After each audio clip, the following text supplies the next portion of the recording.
Good morning, everyone. Okay, I see 4 people in the chat, but no one's typing anything.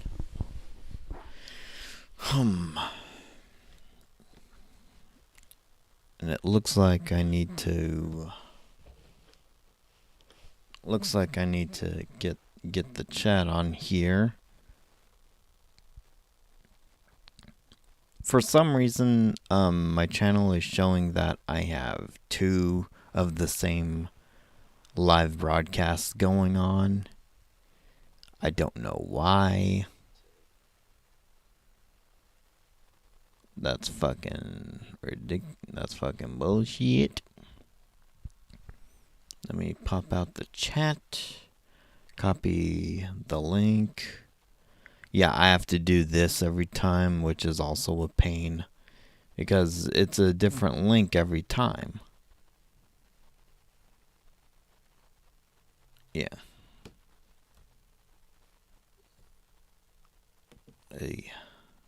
Paste. Okay.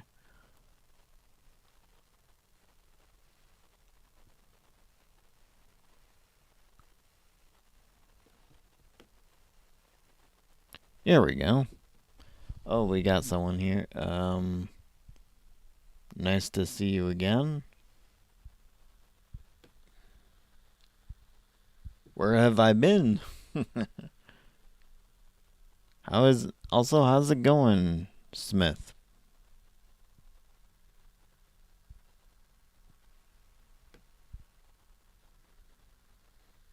What the hell am I shrinking?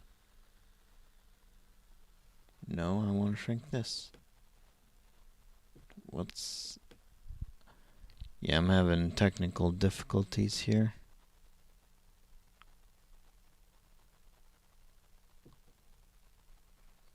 I don't know what I'm shrinking, but I'm pretty sure.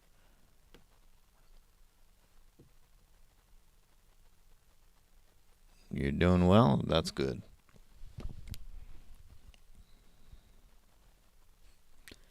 Well, anyways, I am streaming.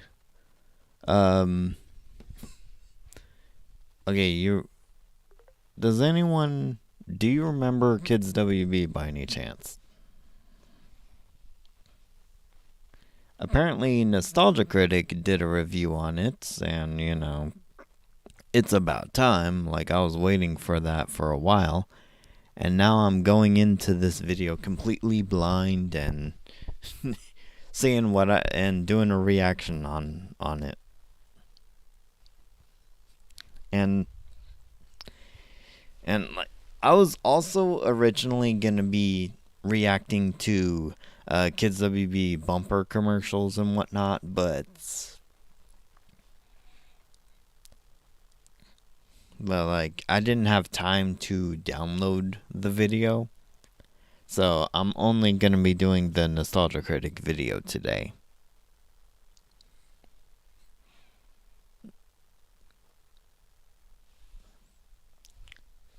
Movie and cartoon fan, hello.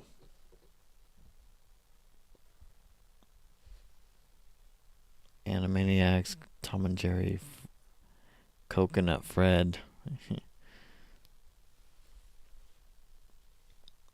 Yeah, good times. Oh, excuse me. Yeah, it's still morning here out in California. Okay. Alright, Nostalgia Critic, Kids WB review, starting. Angry Video Game Nerd, he's alright. I like some of his content. Anyways, okay. Okay, video starting now. Okay. Nostalgia Critics review on Kids WB. I hope you guys are having a wonderful Saturday, because I'm about to bring back some memorabilia. We are starting this video in 3, 2, 1, now. This episode brought to you by DoorDash, the app that brings you food you're craving right now, right to your door.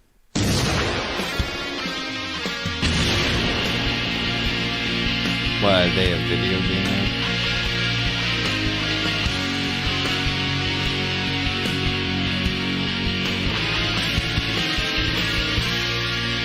Yeah, I can tell that they shortened it.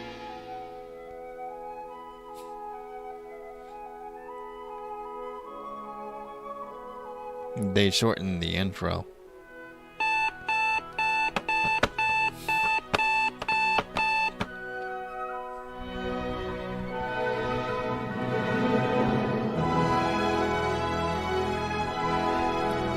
Yep. Believe it or not, we actually did have to wake up at 6 a.m. to catch the very beginning of Kids WB. I actually do remember.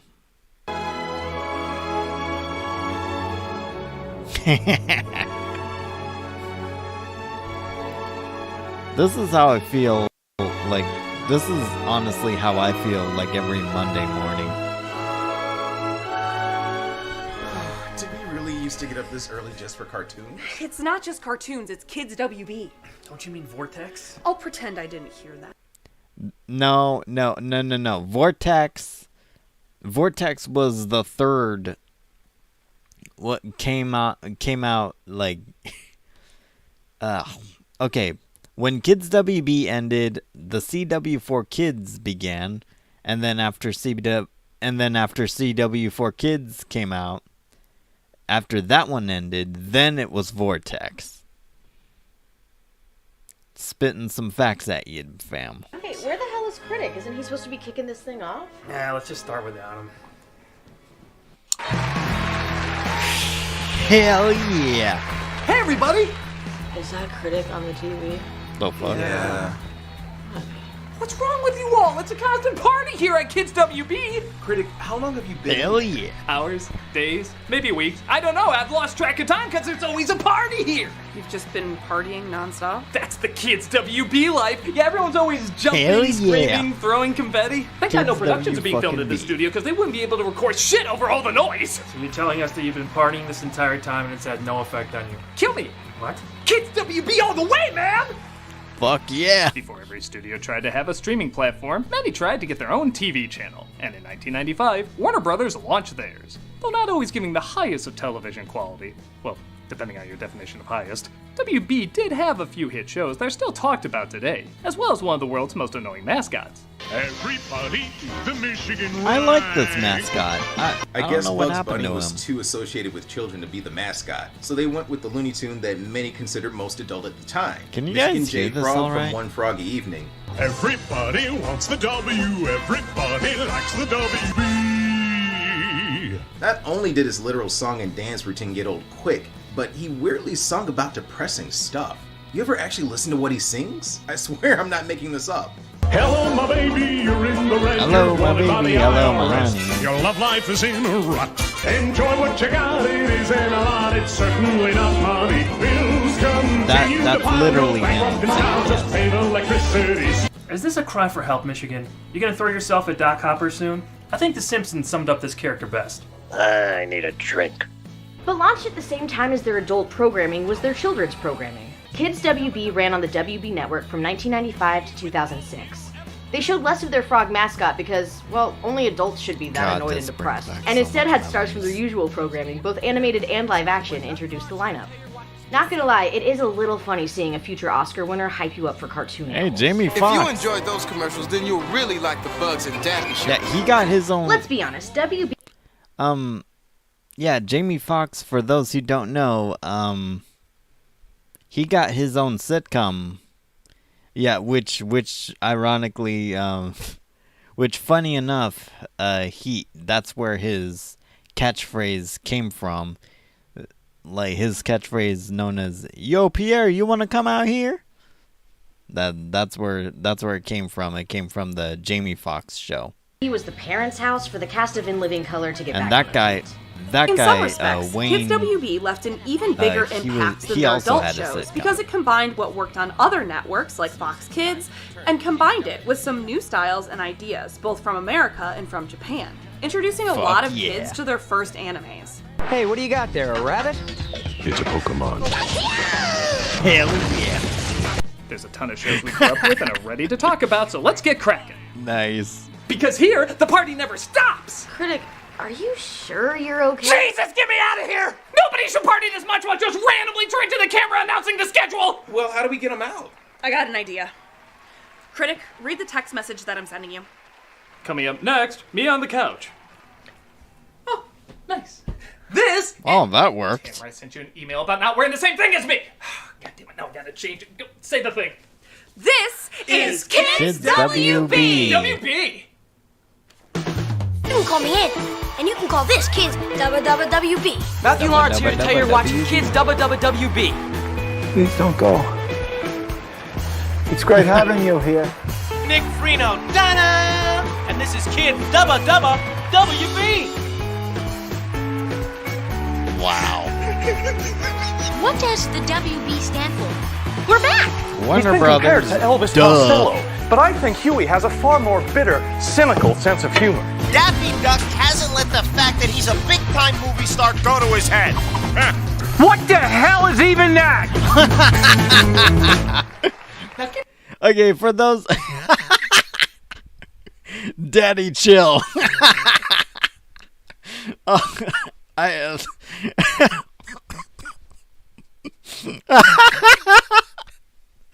Okay, that. I'm sorry.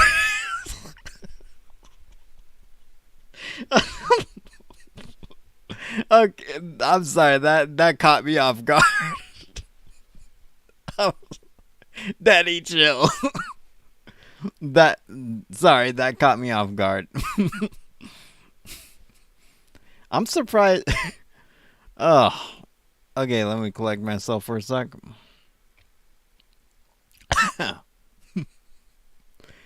I'm surprised Channel Awesome knows who McJuggernuggets is. Or maybe they just know the meme. They just don't know where it came from. And for the record, it came from the YouTube channel McJuggernuggets. Keep in mind, we're not going to be able to talk about all the shows. Just the ones we grew up with. Or the ones that left the biggest impact. So let's not waste any time. I'm literally saying this just to waste time. Let's look over the shows that we've discussed before. Okay, so I've talked to death about what I guess you could call the Spielberg-Ruger collection, sometimes with Tom Ruger and others who worked on the shows. You so I'm going to do a bit of a way lightning too round much here. about Animaniacs. Animaniacs, for the most part, was the same here as it was on Fox Kids. But there was a feeling it could go a little further. A lot of kids' programming had to work in something educational, hence why you saw so many PSAs back in the day. Animaniacs was the same and worked with it beautifully, teaching information with brilliant songs, but when they didn't have an amazing songwriter from time to time, they did have to sneak in an obvious moral, despite them making fun of obvious morals with the wheel morality. Kids WB seem more relaxed with Wheel all of that, morality. allowing them to Turn, push turn, back turn. at Show us forced the lesson messages, that we which should learn. honestly can be kind of refreshing by today's standards. I like the recent reboot fine, but their hammered-in messages clearly wanting to save the world does comically clash with the writing on Kids WB. Why can't our elected leaders just pass laws to strengthen pollution regulations, promote renewable energy, and hold fossil fuel companies accountable? Let's take the car. We'll have to stop and fill it up, though. That pig sucks gas like it's water. There's plenty more we can be doing to reverse climate change, like wasting less food and water and switching to energy-efficient appliances. I think I'm gonna go chop down a Christmas tree and put it in my house to decorate. We've actually been significantly less naughty ever since the mysterious disappearance of Hello Nurse and Minerva May. A handshake is how we say hello. Would you like to see how we... They got rid of... Oh, they got rid of the nurse and Minerva Meek? Fuck you, woke Hollywood. Like, seriously, just go fuck yourselves. Like, modern American media fucking sucks so goddamn much. I hate it. Which is why I'm such a weeb these days. Do it? Good night, everybody. I think because they were officially on the Warner Brothers network, they may have been encouraged to make fun of Disney a little bit more, as I swear more parodies popped up, but I could be wrong. Animaniacs was and still is a staple of quality. Their side characters, Pinky and the Brain, got their own series that ran for 3 years. Sorry, I was a damn drinking decent run for an animated spin-off. The classic Mouse and Mouse duo proved to have a lot of possibilities and introduced new okay. That clip they just showed right there with Brain reading the letter. Dude, that moment made me cry so much. It still does to this day, even. It was the Christmas episode of Pinky and the Brain. I'm not gonna spoil anything, but let's just say Pinky's letter to Santa catches me off guard. Let's just leave it at that. Plans to take over the world, as well as new characters to foil them. They were eventually given another spin-off, Pinky, Elmira, and the Brain, which, I'll be honest, isn't as bad as it sounds. It's not great, but it's better than it has any right to be. I did an episode on that too if you want to check it out. Freakazoid was the first new Spielberg show to premiere on Kids WB, and I think you could argue was the beginning of troll humor in children's cartoons. It leaned much more towards the writers just writing whatever odd jokes were on their mind and not really caring if it tied into the story or if it even had a story. The humor felt a lot more experimental, sometimes working, sometimes not, and sometimes changing with time. There's jokes that I didn't think were that funny when I first saw them, but humor evolves over the years, and when I look back, some of them actually are a little better. Again, if you want more detail, you can watch a video I did on it with the people who actually made it. Needless to say, I definitely recommend all these shows. But Same what about here. the shows that Tom Ruegger worked on that didn't This have was back Spielberg's name before on the top? Hollywood was woke. Oh, I see. Like when Spielberg erased the guns from E.T., he erased his name on the top of some of these shows. No, I mean like Road Rovers. That's not a show. Stop saying words. Oh, it's all too real, my Road friend. Rovers? I've never heard. Road Rovers was very different, and I've undoubtedly never a heard furry of this. awakening for many. Don't listen to him, What my the fuck darlings. is He knows not this? what he says. The series follows the adventures of a team of 5 superpowered anthropomorphic dogs known as Kano Sapiens. It was the next in line of the wide and varied TMNT clones ready to cash in on the popularity of anthropomorphic crime-fighting superheroes. Yeah, I saw Ninja Street Turtles ripped Sharks, Street Sharks off, okay? No, Walter. but no. I haven't seen. Seen. You're this. not having this I've never conversation heard of again, this. Walter. But it's awesome. Except Yeah, I it's the wasn't paying 90s, so the attention. cash-in is extreme! It was fine for what it was, with hijinks and action distracting enough for a then 6-year-old like myself. The name is Mr. Puffy Lips, but you can call me an ambulance. Featuring the talents of Michael Richardson, another one of my inspirations, along with Jim Cummings, Tress MacNeille, Frank Welker, Jess Harnell, and many others, this show had quite an entertaining cast. The jokes and plot had enough charm to complement the camp of its premise. The humor is very dad-based and works well for the bouncy energy one would expect from a pack of dogs. Achtung! Who's the babe? She's not a babe, okay? So back off. Ooh, Tachi, Mr. Tachi. It was insanely short-lived, only spawning 13 episodes, coming to an abrupt end due to the events surrounding a lawsuit over its I mean, that would explain why I never heard of it. idea. When will dogs stop suing people? Don't nod. You don't know what that is. Coming to an undisclosed conclusion, even the future of the as a franchise kid, remains a mystery. I knew For what Street it was, though, Sharks it was a was fun little adventure a that's grown a TMNT little bit of a ripoff. following. If it ever came back in the future, you bet I'd definitely check it out to see what they've been up to. What? Okay, but how about some superheroes that wear capes and aren't dogs? You anti-canites!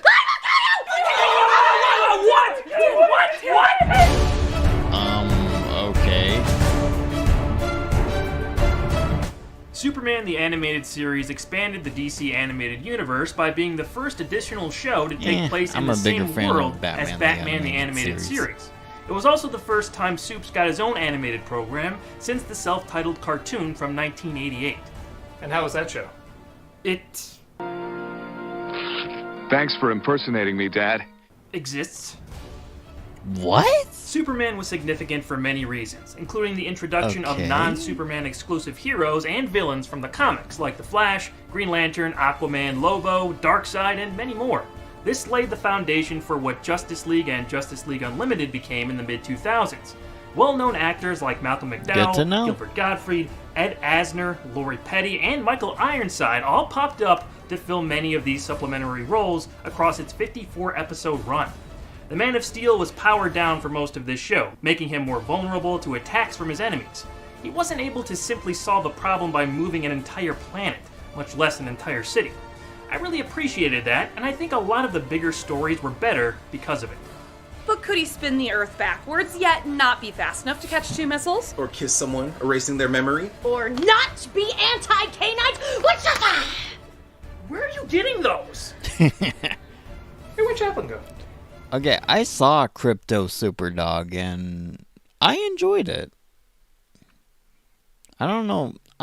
It's a very underrated cartoon in my opinion. Tim Daly's Superman/Clark Kent balanced his more human, genuine side with the classic truth and justice pomp and circumstance without going too cornball on his delivery. What do you do in your off hours? I think that's a question for another time. I also love Clancy Brown's Lex Luthor as Kal-El's antithesis. He's right up there with Michael Rosenbaum among my favorite versions of the character.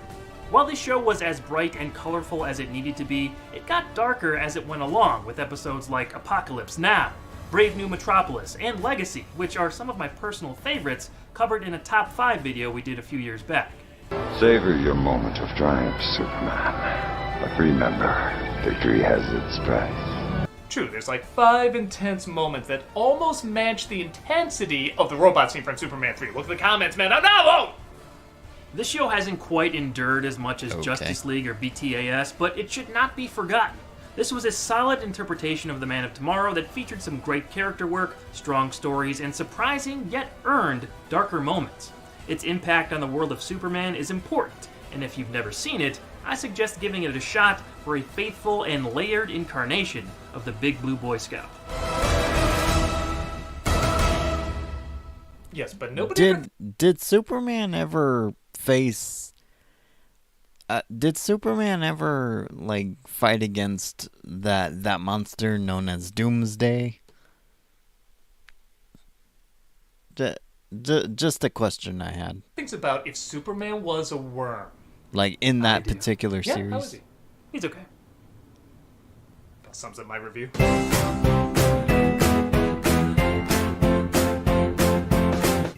Earthworm Jim is one of the most unique game franchises ever, with its surreal humor, imagined Okay, visuals, Earthworm Jim, and enjoyable I've heard of- gameplay. It's hard I've to heard find of another this guy. series like it. So, when they made a cartoon series on it in 1995, everyone had the same reaction. It's good. I feel bad saying that because it gives the impression it's not worth checking out, but it is. Just don't expect something as batshit insane as the game. But, you know, still a little insane. The very loose story centers around the space traveler Earthworm Jim and puppy sidekick Peter, trying to defend the galaxy against all sorts of strange baddies. That's about all there is to it, and honestly, sometimes it doesn't even follow all the way through with that. Kinda like Freakazoid, they focus more on just throwing strange jokes at you, but the jokes are pretty funny and memorable. I'll solve this problem with my 4 hyper-intelligent I've heard brains. of I'm this- hungry. I'm cold. I'm itchy. Where are the girls? Well, I wish Jim What had the more of a fuck? southern voice. I've heard, like I said, I've heard of Earthworm Jim, but I've never really watched it. I remember having a McDonald's toy of it, though. It might have been McDonald's, I'm not sure. Yeah. This isn't really up my alley, but But hey, it's cartoons. Like they hinted he had in the game. Dan Castellaneta does a fine job playing him as an Adam West type with the voice of Genie having just eaten Homer Simpson. Quick, little buddy! Whip me! Whip me! I beg your pardon? Use me like a whip! Oh, right! The dark edge and over-the-top animation is replaced with brighter imagery and a more restrained style, but the out-of-nowhere tone shifts and story abandonments just to do something silly does make it unpredictable. I just have to respect a kid show that quotes Dune whenever it can. I must not fear. Fear is the mind killer. Fear is the little death that brings total oblivion. I respect quotes from Frank Herbert's other works. Like what? Star Wars. If you're looking for something that's not No. 100% Earthworm Jim, but say 60% Earthworm Jim, then check the show out. Because it's better to have 60% Earthworm Jim as opposed to 3% Earthworm Jim. Yeah, sorry, I really hate this game. Groovy! Thankfully, games have nothing to do with our next show. Hell yeah, Pokemon. Still not a fan? No, it's fine. Y'all just talk about it while I watch the South Park episode making fun of it. Boomer. You're a boomer! Literally not. Pokemon Mania. Should be Pokemania! I thought you were watching South Park! I thought you shut up! Swept the world in the late 90s and consider early South 2000s. Park Saturday it has morning continued to be material. a cultural phenomenon for decades after its initial release. Premiering in February 1999, it follows the journey of young Pokemon trainer Ash Ketchum, who leaves his home to be the very best like no one ever was. Bow, bow, bow, to catch them is my real test. To train them is my cause. South Park got one of them shoe! Ha ha! Ash wants to be a Pokemon master. Pokemon are pocket monsters, creatures that can be caught and trained in battles to evolve and become stronger. In order to be a Pokemon master, Ash must first defeat gym leaders to earn their badges in order to compete in the Pokemon League tournament. Every trainer begins their journey with a starter Pokemon. Ash's choice was the adorable and iconic Pikachu. Add to the mix Ash's friends Brock and Misty and the flamboyant Jesse and James of Team Rocket to make a memorable cast of characters. The show was initially licensed through 4Kids Production, which infamously changed many cultural references and made some bizarre editing choices. I mean, who could ever forget those jelly donuts? Have a donut. That always cheers me up. These donuts I are great. remember this. Jelly-filled are my favorite. Nothing beats a jelly. However, it did give us Nothing one of the beats a greatest theme jelly-filled songs ever, donut. so pros and cons. The power that's inside Pokemon, gotta catch 'em all. Ha! He said small penis! These writers are so young and hip! Pokemon was extremely successful, hitting millions of viewers every week. It was the perfect combination of cute monsters, collection, and adventure that kids were looking for. Pokemon extended far beyond the show. However, the anime was often kids' first exposure to the franchise. It was for me. It Once was the for anime me too, sunk yes. its teeth into you, it This was a fast descent into Fun fact, this was literally the first anime I've ever watched. I'm pretty sure a lot of 90s kids... I'm pretty sure that's the same case for a lot of other 90s kids. Poke Madness. I collected the toys, the cards, the games, the VHSs. I had to catch them all. I even joined the Toys R Us Pokemon Trading Card Game League. You need medicine! Oh my god. Medicine! I'm still playing the games and introducing my love of Pokemon to the next generation of kids. Pokemon left an indelible mark on our culture and in our hearts. And just like how Ash can never really die, what was it, like 7 times he got killed off? Pokemon will continue to win all, well, most of us over. Gotta catch 'em all. Pokemon. Okay, you can come back now. Hey, you know what's like Pokemon, but like so much cooler, like so much better, such a better show, such a better cartoon. Oh my god, it's like so, you guys gonna be blown away. It's Men in Black. Sure. Yeah. Oh Because, yeah, like, the Men in aliens are Black like had a Pokemon, but cartoon. they're cooler I remember. And better, and it's like so much better than Pokemon, like in every way. And yeah, blow me. Okay. I don't know about you, but after I saw the movie Men in Black, pretty much all my friends were asking, so when do you think there's gonna be a cartoon show? A lot of people said Men in Black was the Ghostbusters of its time, and that had an amazing cartoon, so I figured a series for this would make sense. However, Ghostbusters was a surreal one-of-a-kind movie, which led to a surreal one-of-a-kind series. Men in Black was a smart and clever comedy, which led to, you guessed it, a smart and clever show. It didn't really push the boundaries in terms of animation or intense imagery, unless walking weird in the intro counts. Okay, truth be told, I mean, I was a bigger fan of the live action movies rather than the cartoons. But that's just me. But it was pretty well written and represented the source material perfectly. It follows the adventures of J and K as they track down the scum of the universe, working in its trademark odd but also cool humor. The best part is it expanded on ideas that the movies abandoned. Like Agent L doesn't decide to go back to the morgue, she stays on as a permanent character. It's pretty cool. Her job includes slicing up aliens to examine their insides like she did when she was a mortician. Also, I found out she was voiced by Cass from Voyager. That's just neat. This is Jay's brain. This is Jay's brain running at 78.9% capacity. Jay's head becomes Mount St. Helens. They even go into more character Any backstories. questions? Like, remember that brief moment in the film when you see Kay handing an alien flowers? There's a whole episode dedicated to that, and it's one of the most gripping stories. It's a cookbook. D just disappeared from the picture. Who's D? Your original partner. You're the only partner I've ever had. It's nice it didn't just go 100% for the jokes, as the film did have its dramatic moments too. It's not a series I can say did anything that new or unique, but it captured the voice of the original pretty great. Better than the second one, even. Or the fourth one. Damn it, Malcolm! Stop reminding me that exists! Don't worry, you won't remember. Remember what? I don't remember. If you're looking for a series that continues the adventures of Division No 6 comments. in a not spectacular but entertaining enough way, this just might be worth your time.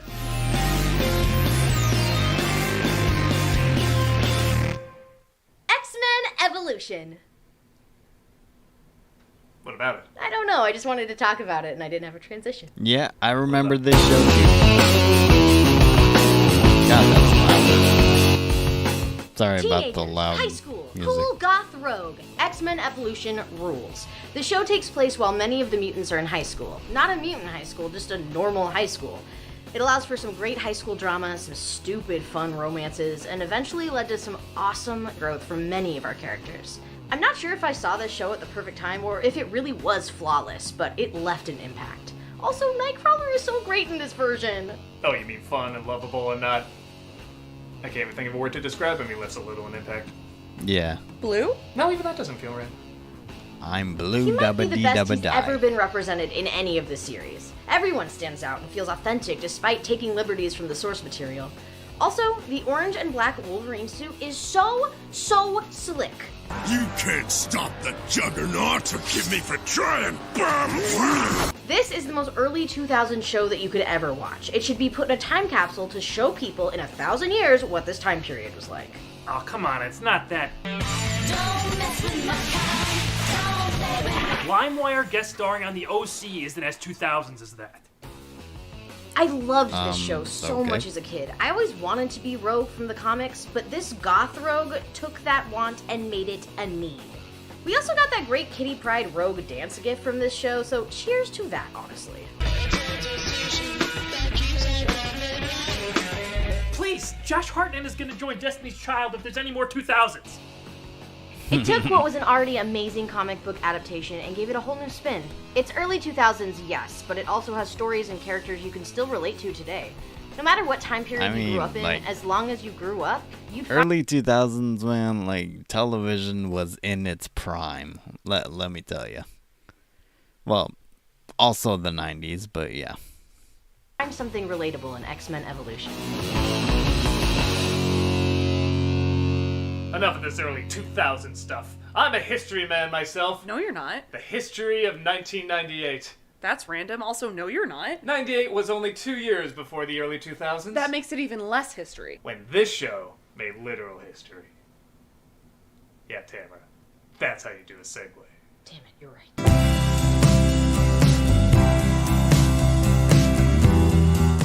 Hysteria was another Tom Ruegger produced show. It was trying to be a sketch I have comedy not series seen like what this one. SNL is, but used to educate kids about history. Think if all the educational songs in Animaniacs had their own show. Once again, this was done to meet FCC requirements like- for shows yeah, to be I was gonna say, it educational, looks and like an to its Animaniacs credit, It is ripoff. a noble attempt. There are a lot of great songs and clever ways they teach kids history. My personal favorite being a tour guide named Misinformation who, you guessed it, always gets her facts wrong. It had a good energy and good animation, but the problem was it didn't really have solid characters. Father Time was the host, who was just sort of a generic nice guy who sometimes lost his temper. There's a big fat baby, literally called Big Fat Baby, who, you guessed it, is just a gross big fat baby. And then there's the kid chorus, who usually just had one joke about each of them. The worst one being Loud Kiddington. Can you guess what his shtick is? Hysteria! The War of 1812! Modius! Apelus! Naius! Why do you always have dare to he shout steal like your thing? this? It's hard not to admire a show trying to teach something in a creative way, but with shows like Animaniacs or even Carmen Do Sandiego, you have to always shout in this manner? Do you always have to use an outdoor voice regardless where you are? I sure hope that kid doesn't end up in a library. the facts were taught better because they wrote for the characters first. They'd be They kicking gave his us ass stories out and of people there. we'd like to watch even if they weren't teaching us anything. I don't think I would be checking in on these characters anytime soon. Sex toys! September! October! Oh, man.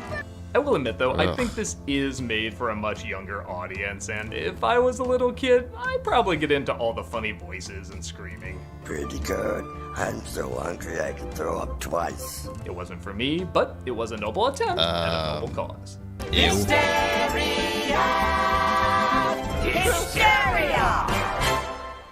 Wait, didn't Tom Ruger also work on Batman? Yeah. See, that's how you segue, Tim. Wait, you didn't work on Batman and Superman, though. What? Neither did you. My life is over.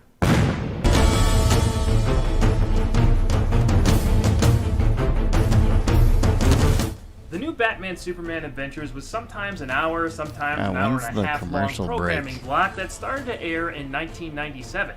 They would schedule a combination of a Superman the Animated Series rerun, Batman the Animated Series rerun, and a fresher episode of either the new Batman Adventures or the third season of Superman.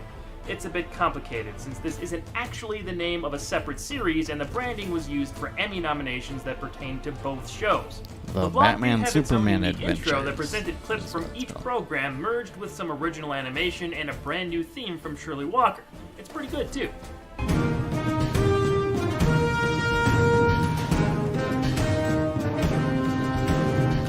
Bumpers, commercials, and even the end credits were specially made for Nice. this packaged time slot.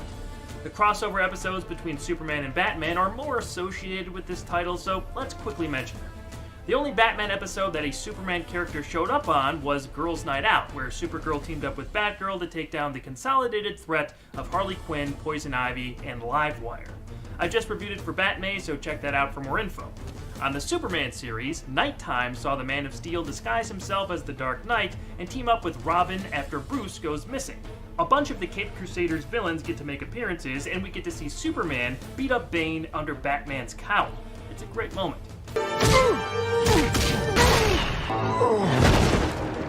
The best example of these crossovers is, of course, the world's finest three-parter that introduced Batman to Kal-El and saw Lex Luthor join forces with the Joker. A lot of people know it mainly under its home video release name, the Batman Superman movie, but they are officially episodes of Superman TAS. It's some of the strongest stuff to come out of either show, and you should go out of your way to see it if you never have. Regardless of the somewhat confusing nature concerning this title, these two characters united for some notable adventures that would continue on for years to come. Ah. Well, I think it's time to take us out of the past and into more modern times. No, fuck modern times. Also, I just wanted to point out, when it comes to like DC content, their animated stuff is way better than their live action stuff. Just something I wanted to point out. With Static Shock. Hell yeah, Static Shock. What do you think it is, Malcolm?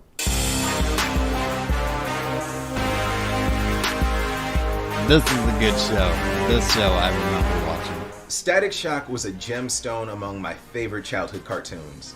Created by the late Dwayne McDuffie with Dennis Cohen, it was the first original story with a black superhero as its protagonist to get its own animated series. Only took until 2000. Hey, for white people, that's very fast for us. This show was poignant in not only setting trends for BIPOC and POC representation in comic media, but it was among the first to take a more grounded, slice-of-life tone to contrast its superhero story. Voiced by one of my biggest inspirations, Phil Lamar. Maybe we should put you on payroll, Static. Phil Give me one of Lamar. those shiny helmets and we'll call it even. Virgil Hawkins is a high school teen who develops electromagnetic powers after his town suffers from the effects of fallout from a nearby chemical plant explosion called the Big Bang. In addition to the usual superhero tropes and learning responsibility, juggling aliases, and developing powers, Virgil takes on issues more focused around himself as a middle-class black teen in an urban environment. We get to see unique circumstances addressed, with the issues tackled from a more black perspective. We see topics in bigotry, neurodivergence, gang activity, police racial profiling, and yeah, this cartoon had balls, okay? Like, the way they tackled, the way they talked about how bullying can go too far to the point where a school shooting could start. Yeah. This cartoon had balls, and I loved it. More. What your son heard, Hawkins. I wasn't talking about him. No, you were talking about his kind, that's all. Well, I know your kind. Yeah, I saw Fine, this one. upstanding bigot. The world changes and grows, and he's blind to it. Ignorant. And proud of that, too. Richie ran away from you a long time ago, Foley. And because of the way you are, you'll never really know him. It's all woven together so well with its action and storytelling, I'd argue it set the trend for many comic properties hereafter. Yielding crossovers with Batman and the Justice League, Static cemented himself in the superhero zeitgeist. Let's hope we can continue to see more of Static Shock in the near future. Someone say my name!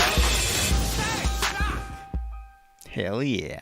Well, seeing how we're back in the 2000s, let's talk about another show that came out around that time, Jackie Chan Adventures. Wait, isn't that like the only one of these shows that Ayana's seen? Oh, that's a good point. You think we should let her talk about it? This is another it just show so I happens watched. that I have a letter from her. Oh, do tell. Greetings. You may remember I gave my thoughts on Jackie Chan Adventures, the greatest show ever made, in our Toonami review. I honestly got everything out about it that I needed to say, so I have included... I honestly don't remember Jackie Chan Adventures being on Toonami. I just saw it on Kids WB, that's it. But, I mean, I could be wrong. I mean, I had to go to my friend's house to watch cable television. But, yeah. That's just my experience. It was an edited video of those thoughts with clips from the show. Ayana Wade. Also, when is the next commercial break? Yeah, let's see what she put together. Jackie Chan Adventures! Okay, so Jackie Chan is this archaeologist, Hell right? yeah. And he has to travel around the world and find these talismans. There's 12 of them, and they're based off of the zodiac signs, and then he's trying to keep them away and out of the hands of the evil people. They're called the Dark Hand. They're evil. They're working for this demon. His name is Shendu. He's the worst, and he's also trapped in a dragon statue because his regular form is a dragon, and he wants to get back to his regular form. Jackie Chan has to fight all of these bad guys. There's Easter eggs of his entire career throughout the show. It's incredible. After each episode, there's these children that write in and get to ask Jackie Chan questions, and then he answers them. It's amazing.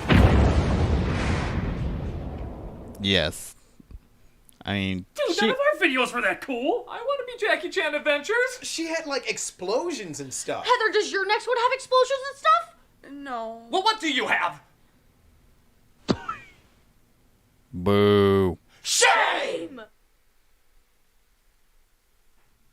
Yeah, cry about it, bitch. A la bohème in terrible French accent. Can you feel... Okay, this is the commercial break. Hold on. Jesus Christ. Okay, alright, this is a great time this would be a great time to, you know, take a break from the video and see how my audience is doing. Okay, alright, we're going back to the chat in just a little bit. And then after going back to the chat, we will finish this video. Alright, back to the chat.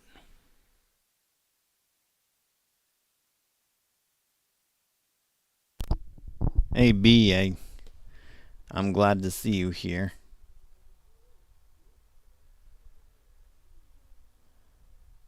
Hello. Oh, okay, someone was at my door just now. Thank God it wasn't one of my friends. I would have been yelling at him right now. 'Cause, like, I don't like to be interrupted while I'm streaming. Like, I was like,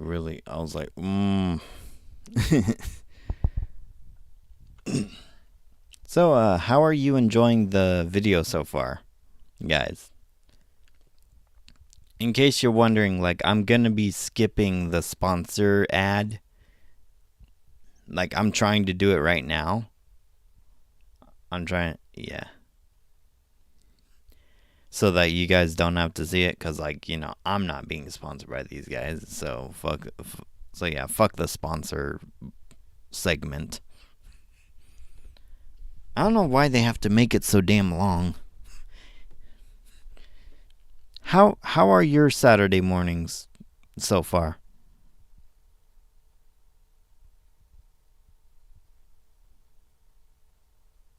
You're enjoying it? That's great. I'm glad to hear it. How about everyone else? Omega Emperor, how are you doing?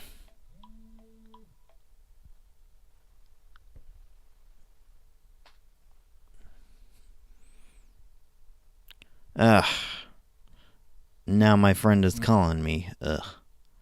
Dude, I'm doing a live stream right now. Could you fuck off, please? Just for like a couple minutes.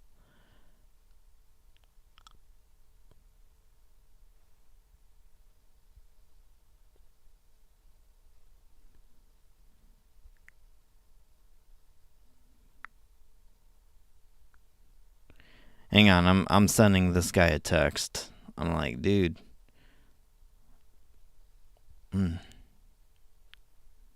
Can you wait?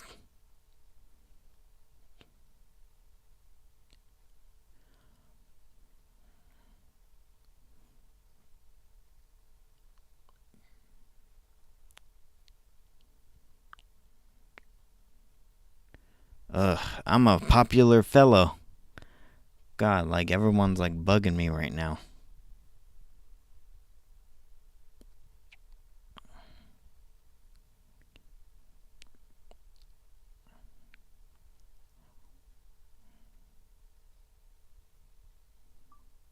You back.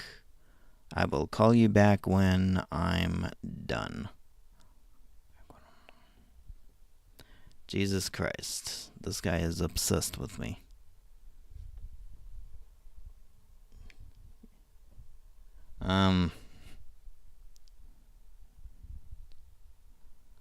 Enjoying videos for Saturday.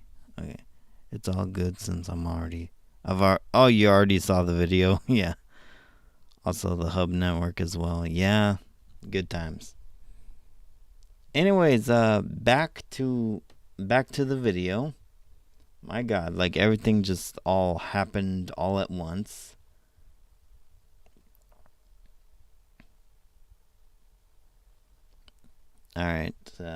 Alright, back to the video right now.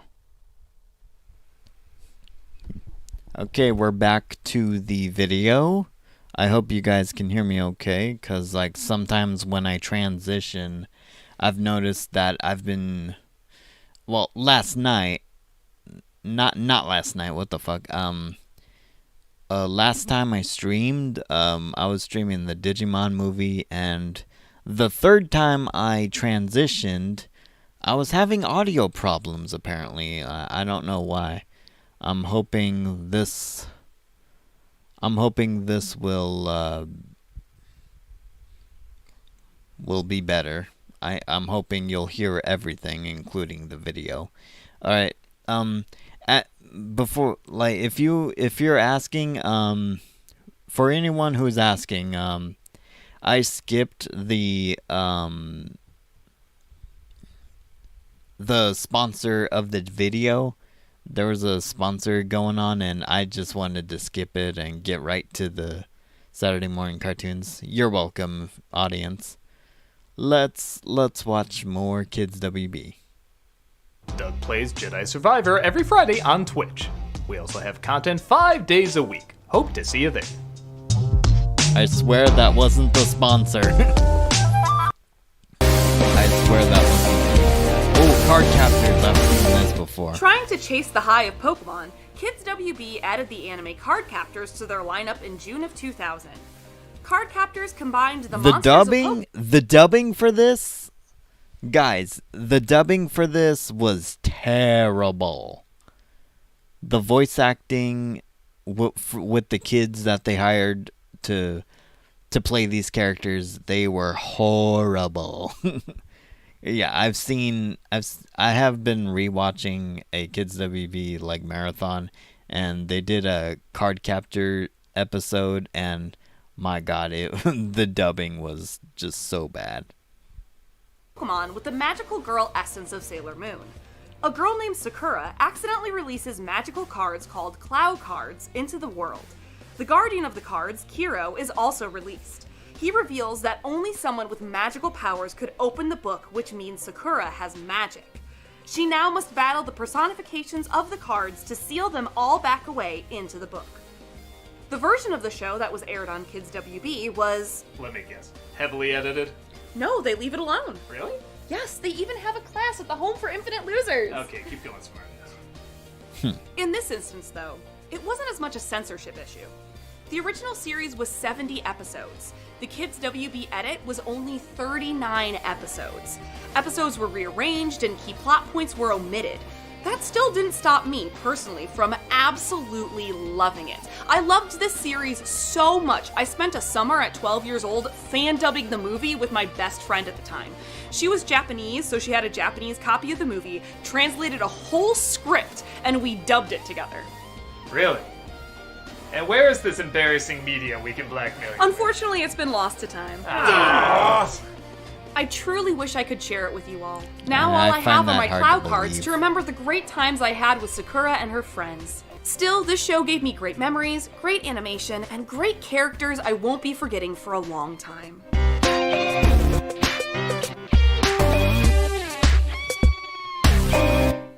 Scooby-Doo, bitch! Wow! The fuck was that for? Do a segue. Jesus. Yes, very good segue. What's new, Scooby-Doo? This was The a ninth great version show. of the beloved Scooby-Doo gang brings us What's New Scooby-Doo, a modernized version of the Mystery Inc. with slightly updated everything. The slang, tech, outfits, music, everything was updated from when Scooby-Doo Where Are You first aired in 1969. The theme song, performed by Simple Plan, dare Simple I Plan, say, yeah, I knew slaps. Coming after you, gonna solve that mystery. I just can't believe that Scooby was the culprit all along. Right, Amanda? The series premiered in 2002 and ran for 3 seasons before ending in 2006, and overall is an incredibly well done and welcome addition to the world of Scooby-Doo. Scooby-Doo is one of the cornerstone dogs of our childhood, along with Crypto the Super Dog and Air Bud, obviously. Despite what some anti-K-Knights think! Dude, I'm good. I'm scared of you this episode. Lasagna! While this follow-up was not as full of little life lessons as the original was, it kept Scoob and the gang on the map and known by a younger audience. While some of the later Scooby-Doo iterations were less than stellar, this was a creative, true-to-form blast of a show. Also, anything that gives us the Hex Girls is a good thing. Hex Girls forever! What's the Scooby-Doo? We're gonna follow you. We're gonna solve that mystery. But who are they getting married to? Mystery. That weirdly checks out.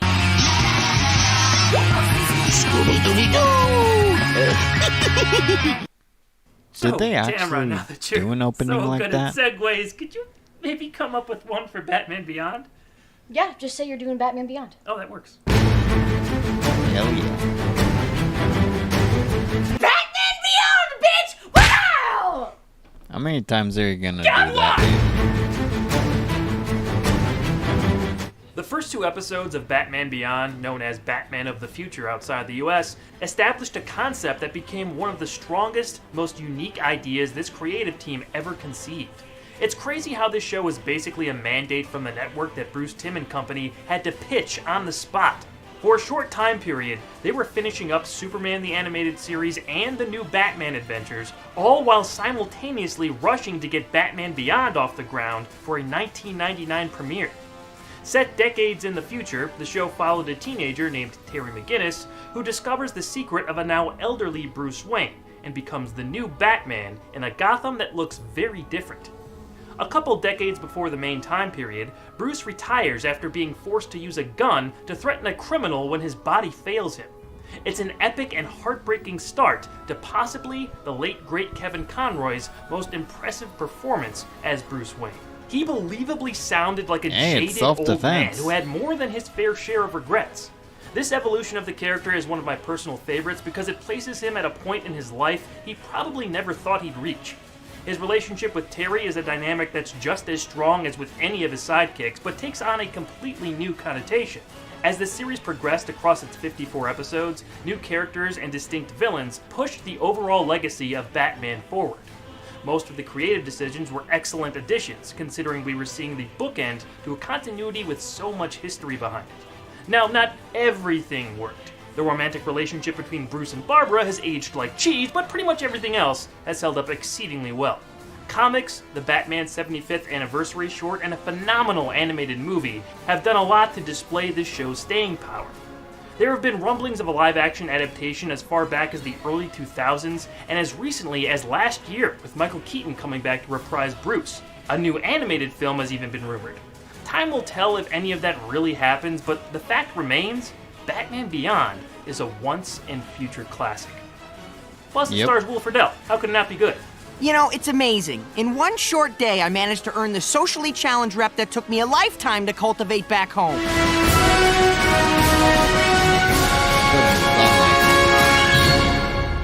God, I love that show. Have you ever thought about doing it for Bat May? Wait, it could be called Bat May Beyond. Ooh, and then after that you can talk about the 2004 series. Yeah, and I know you like Brave and the Bold. You should do that one too. Beware the Batman is strange. Talk about it, Walter. No, but serious. Bat May. It's been cat like that. Nice to meet you. No, I mean, it's thought about doing Bat May and then it's not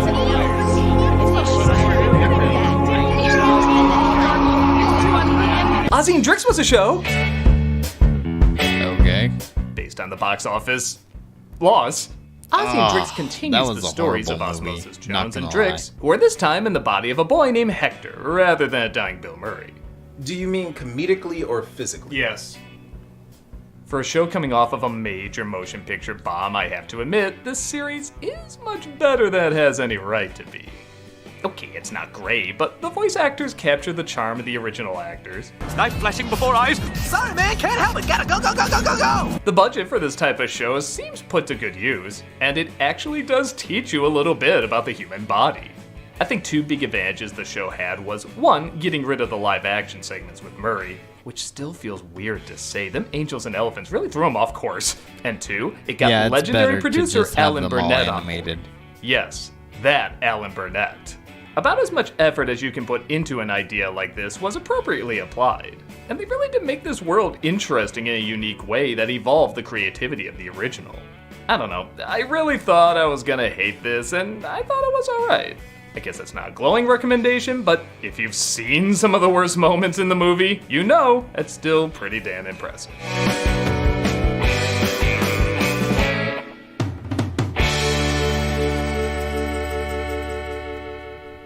Yu-Gi-Oh! Yes! Also, why are they playing this song for Yu-Gi-Oh?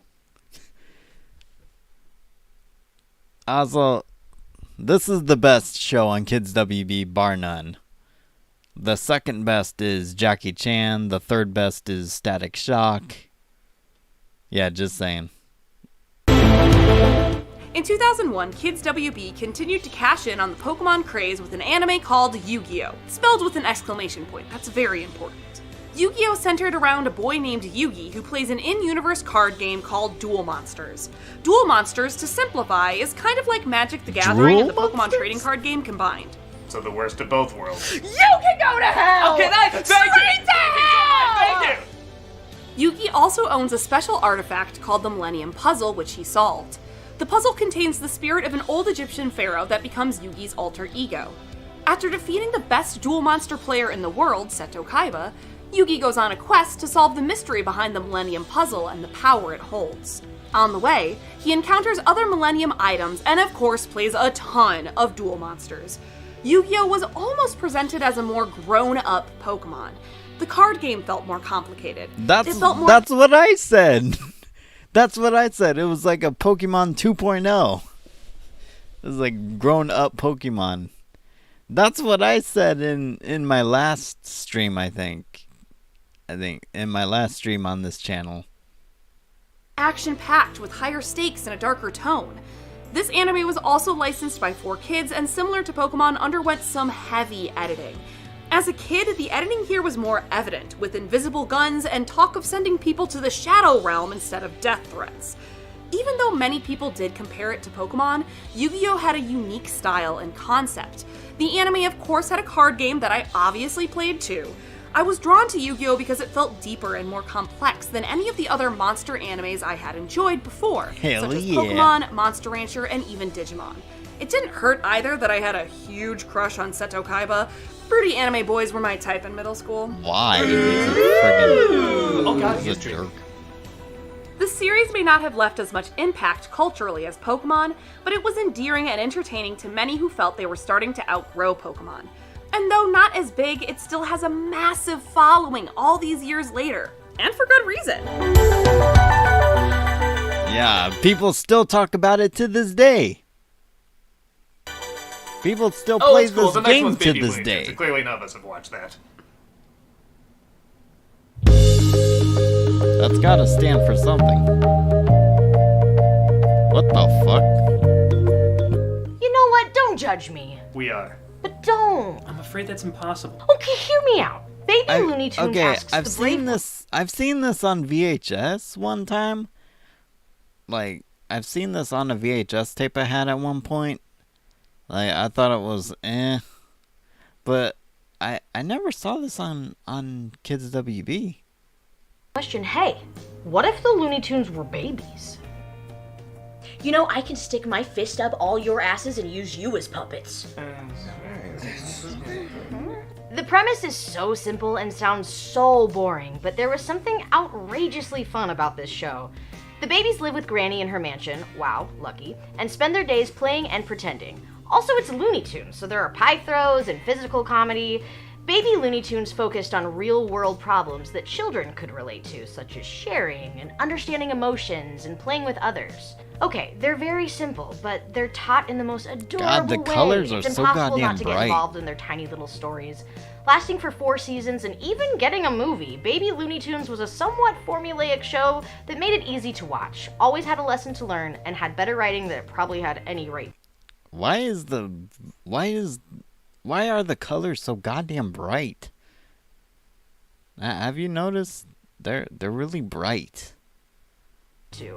Though on the list of theme songs, this one is dead last. It's a loonyful day to have a little fun the Baby Looney Tunes way. I don't know, Tamara. I think your brain's coming in dead last. Yeah, what's next? The show about baby Damon Wayans? Oh. Wanehead. Okay, going back a little bit to 1996, Wanehead was another short-lived animated original on the Kids WB lineup. The story is a retelling of Damon Wayans' childhood in the Chelsea neighborhood of the New York City borough of Manhattan.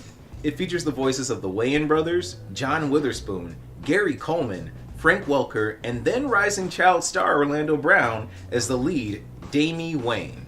Despite a recognized and respected cast, the show saw low ratings and ended prematurely.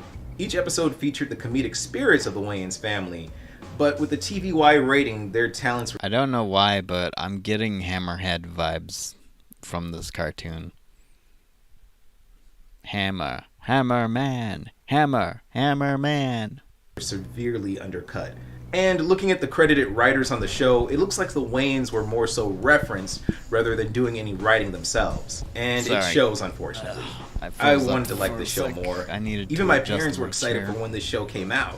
But it couldn't hold my attention or anyone else's, sadly. It'd be nice to have this project re-envisioned with Damon Wayans more involved in the show's writing. But as it stands, it'll be remembered as that one Wayans Bros cartoon. The idea was kind of cool, but the execution, not so much. Speaking of Batman Beyond... We in no way were. Quiet! Brilliant segue coming. Let's take a look at another spin-off.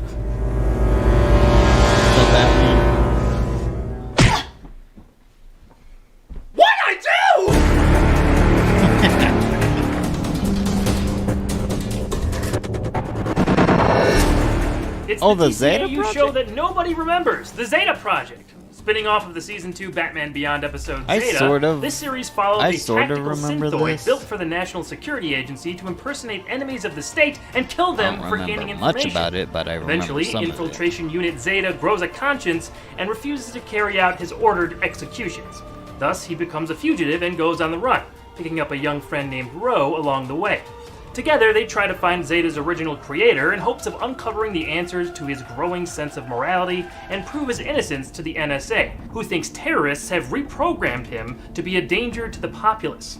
DCAU writer Robert Goodman pitched the show to Kids WB as a version of the 1960s TV series The Fugitive with a runaway robot. He was at first hoping to make it even darker than Batman Beyond and explore deeper themes. While the network ordered the series, they saw it as a way of drawing a younger demographic.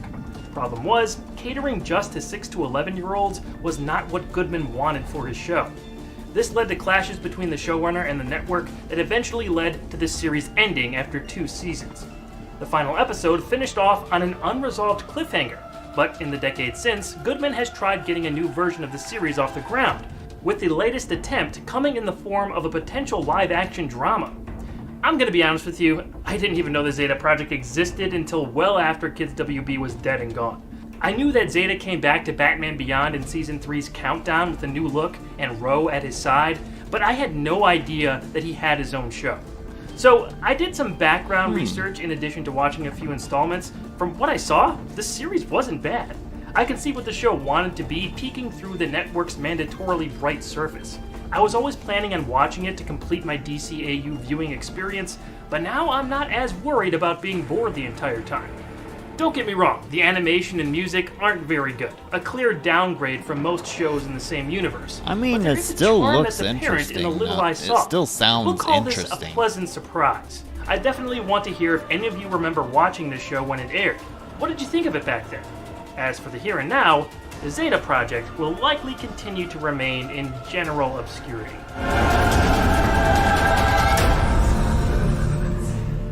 Speaking of good hero stories, let's talk about The Batman. Yeah, that's what I was thinking about, The Batman. Or Batman's dog or something? Those stories will be told at a different time. In this review. Yeah, look at Chaplin. He looks so...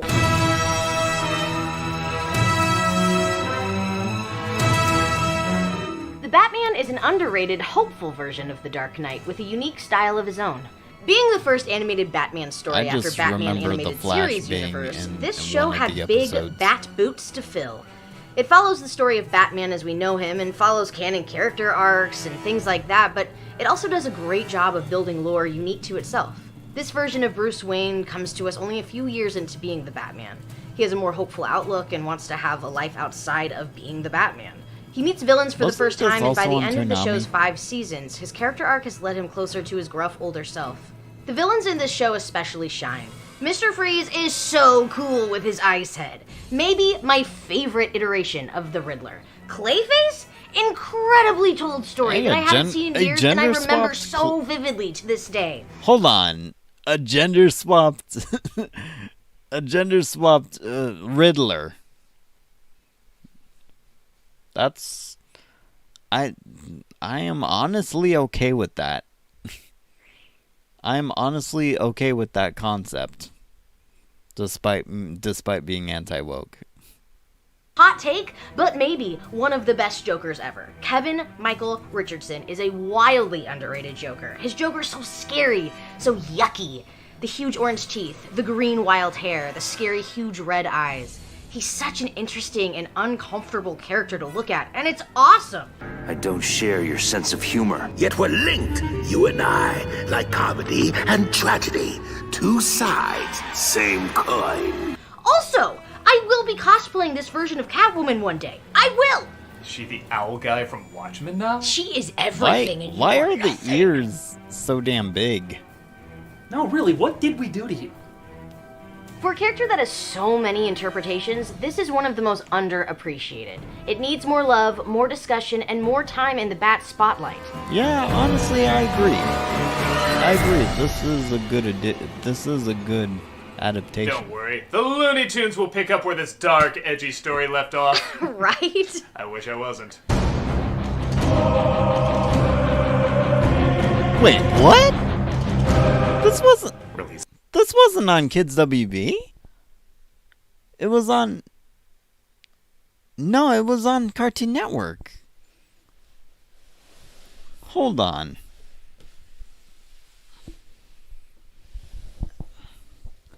What? I gotta look this up. Sorry about the glitch there. Okay, I'm grabbing my phone. Hang on, I'm sorry to pause for so long, but I gotta look this up. I thought it was only on Cartoon Network.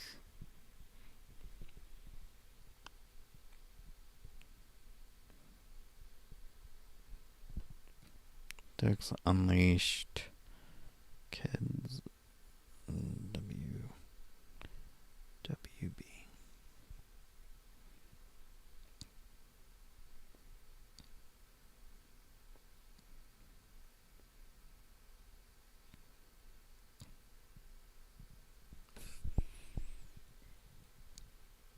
Okay, original network, the WB 2005 through 2006, the CW 2006 through 2007. I thought it was only on Cartoon Network. I didn't think I'd mistake that hard. In 2005, Lunatics Unleashed is a futuristic action series set in a post-apocalyptic world, and the Looney Tunes are the main characters. You see, a meteorite hits the city of Acmetropolis. A meteor strikes the city planet of Acmetropolis. Yeah, this is back when I wouldn't be able to say that name without Looney laughing. Tunes wanted to You take can't on a hear it without serious laughing. tone. And it gives our team protagonists, because of course they're teens, superpowers. Their leader, Sadavia, even as made-up names go, doesn't that sound like the most made-up name? Summons them to stop all the forces of evil from harming the city, and of course, making a few zingers here and there. People hated this show even before it came out. Their reveal got petitions going. Apparently the VP of Creative Affairs always pointed to them as what not to do when designing characters. And I will say, as bad as the show is, yeah, okay, I'll say it. It could have been worse. I mean, yes, this is a dead idea from the start. Honestly, I saw this show as wasted potential. Just in my opinion. It was wasted potential. I had no issue with the character designs or whatever people are complaining about. I just saw this as wasted potential. But the animation is nice, some of the voice acting is enjoyable, the imagination, I mean, you have to be imaginative to come up with something this crazy. It's not the worst, but I think it's pretty clear most Looney Tunes fans are not gonna enjoy it. You just can't get past the idea of it. It's like that new Warriors comic they were gonna release years ago. Even if it somehow got the best writing you've seen in a while, you're just not gonna be able to see past this concept. There's worse out there, but that doesn't make it good. How about something that was meant to be funny? Well, I think it was... I don't know what it was supposed to be. Yeah, funny would be nice. Oh, yeah, I remember this show. Mucha Lucha entered the ring of Kids WB on August 17th, 2002. The premise is pretty simple. It's about three friends, Ricochet, Buena Girl, and the Flea, who are students at the foremost, world-renowned International School of Lucha! This world uses Mandalorian. Fun fact, this came out roughly the same time on... it was on Disney's One Saturday Morning. Like, they had this show called Timo Supremo, and it was a shit fucking cartoon. I was not a fan of the cartoon. It was a shitty cartoon. Like, I thought it was like a ripoff of Mucha Lucha. Rule, so no one takes their masks off. Ah, Mandalorian logic. People also highly value and hone their signature wrestling moves. The show was fast-paced and funny, with a lot of style and laughs. By the time this show was premiering, I was in high school, but I was still drawn to watching it with my little brothers because it was so engaging. It also holds the honor of being one of the first broadcast animated television shows to be fully animated in Adobe Flash. Whoa. Actually, It totally shows. it totally shows, but it's still interesting. Although it was considered a hit by the network, it was never quite as popular as it should have been. This gem holds a little masked place in my heart. It's a very strange but memorable step inside the ring. Okay, it looks like we have only one show left that one of us saw. I'm and guessing it's- Okay, I'm gonna take a guess. Shounen Showdown, since it was so popular for my generation. A lot of people liked Shounen Showdown. Let's see if I'm right.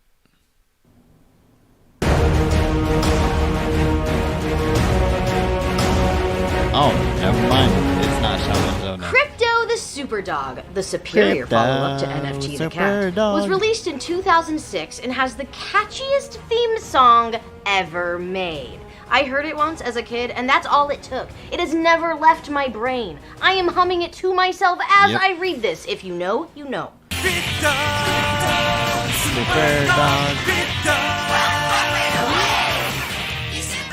Catchiest song? Really? Are you sure they weren't just making it up as they go along? That is something that an anti Yeah, very scary. Just keep going. Crypto is a superdog and a good boy who traveled on an interstellar ship from Krypton. He lands on Earth and is adopted by Kevin Whitney, a 9-year-old boy, and his family. Superman knows that his dog is with the Whitneys, but says he's too busy to take care of him and lets Kevin hold on to him. Which is majorly effed up if you think about it. Really makes you think what kind of a dog owner I'm Superman surprised was. they didn't mention. Yeah, seriously, he couldn't show Shounen Showdown. cryptocurrency? I know. Crypto poses as an ordinary dog while living with Kevin's family, but adopts the secret identity of Crypto the Superdog for Please, his allow super me. dog stuff. He has many other super animal friends and foes, like Joker's pet hyenas and Catwoman's pet cat. While this show Why only does that lasted look for like the Siamese cat from Lady and the Tramp? I just noticed.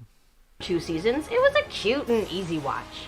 Now, I want a whole show talking about Hawk Girl and her pet pigeons, but until then, this is an adorable show to check out.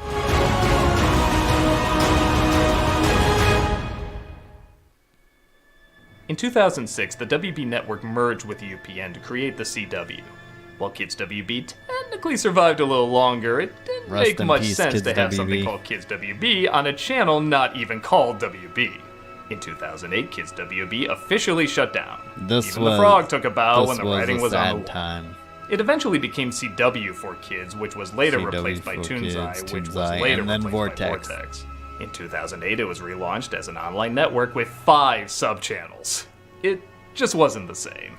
Kids WB was similar to other kids programming at the time, but it had a style and a feel that was all its own.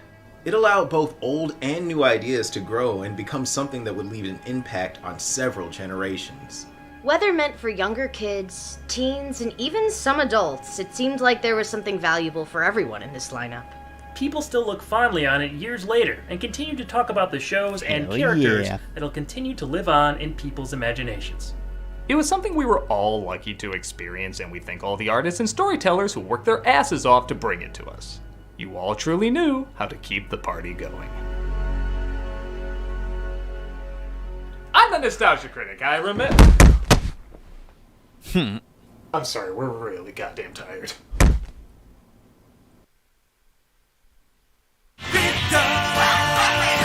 Super dog.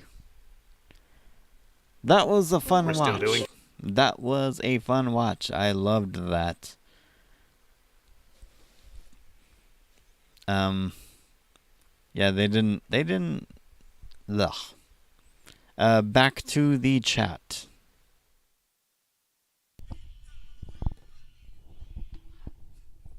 What did you guys think of that? God damn it, hold on.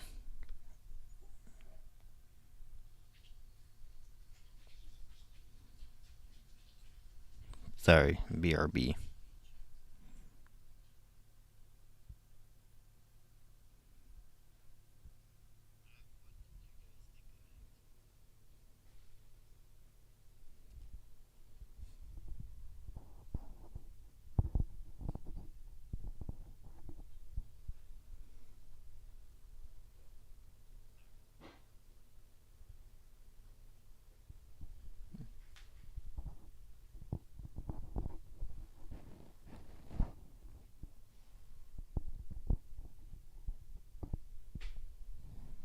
Alright, I'm back.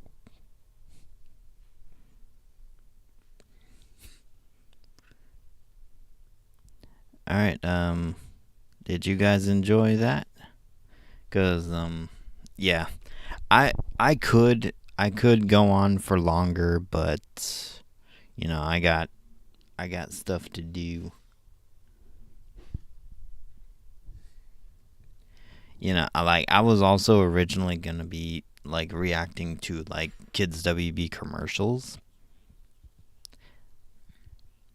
but you know, like I think an hour and 27 minutes is a long enough stream for this channel. Cause like my last stream on this channel was like over 3 hours. I'm like, and I felt exhausted afterwards. Yeah, like I'm gonna be honest. I enjoy VTubing, but at the same time, I'm not that fond of streaming. Like, does that make any sense?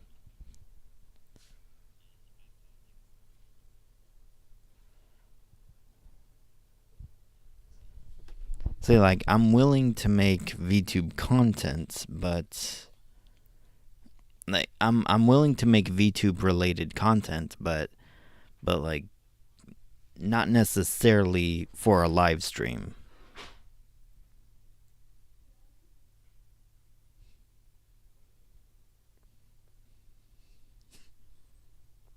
Does that make any sense, guys?